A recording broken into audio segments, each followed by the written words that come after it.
Aravalli ranges, wide ranging forest. Government of India ने अभी statement दिया था कि जो अरावली रेंजेस हैं उनके आसपास के जो और एरियाज़ हैं उनको हम माइनिंग से प्रोटेक्ट करेंगे। हरियाणा और राजस्थान में जो ये 3.5 billion year old mountain range है, इसका ऑलरेडी बहुत डिग्रेडेशन हो चुका है। सिर्फ 30 सालों में सुप्रीम कोर्ट, सेंटर और स्टेट गवर्नमेंट्स ने ऐसी पॉलिसीज़ लेके आई हैं जो हमारी इस अरावली रेंजेस को ऑलरेडी ट्रबल में डाल रही हैं।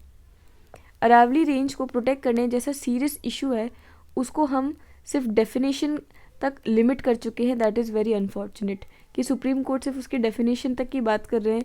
दैट्स अनफॉर्चुनेट, क्योंकि उससे जो एक ब्रॉडर इशू है ना on protecting the whole of Aravalli, वो कहीं ना कहीं अंडर शैडो हो गया।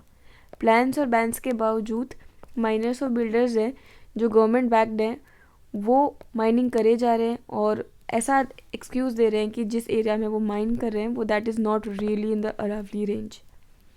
अब सुप्रीम कोर्ट ने एलिवेशन डिसाइड कर दिया कि जो भी हिल्स 100 मीटर से ऊपर की होंगी उन्हें हम अरावली रेंजेस में काउंट करेंगे और बाकी को नहीं करेंगे। सुप्रीम कोर्ट ने स्पेसिफाई नहीं किया कि क्यों उनकी दी गई ये definition forest survey of India की डेफिनेशन से बेटर है। अब फॉरेस्ट सर्वे ने क्या डेफिनेशन दी थी 2010 में? उन्होंने कहा था हिल्स जिनकी 3 डिग्री स्लोप हो कम से कम, ठीक है, एक 100 मीटर का फुट हिल बफर हो, 100 मीटर का मतलब जो हिल होती है उसका जो फुट हिल होता है नीचे का पार्ट उसमें, और बाकी टेरेन में 100 मीटर का डिस्टेंस हो, और हिल फॉर्मेशंस में आपस में 500 मीटर का डिस्टेंस हो। रफली ये क्राइटेरिया को यूज़ करके आप अरावली रेंजेस की डेफिनेशन बना लो, ठीक है। इनफैक्ट राजस्थान स्टेट है ना, उसने ये 100 मीटर एलिवेशन वाली डेफिनेशन जब 2010 में दी थी ना, तो सुप्रीम कोर्ट ने खुद इसको रिजेक्ट कर दिया था, और आज सुप्रीम कोर्ट ने खुद उस रिजेक्टेड डेफिनेशन को आज 2025 में वापस रिटरेट किया है।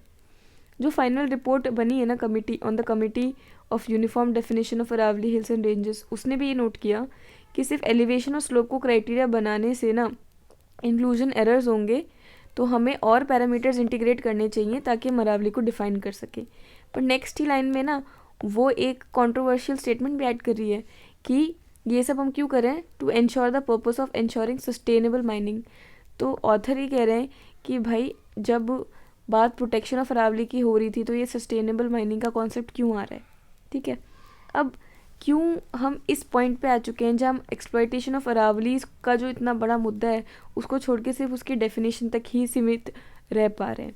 1990s ऑनवर्ड्स जो है कंस्ट्रक्शन बूम हुआ था, तो जिसकी वजह से क्या हुआ कि अरावली में बहुत ज़्यादा माइनिंग स्टार्ट हो गई।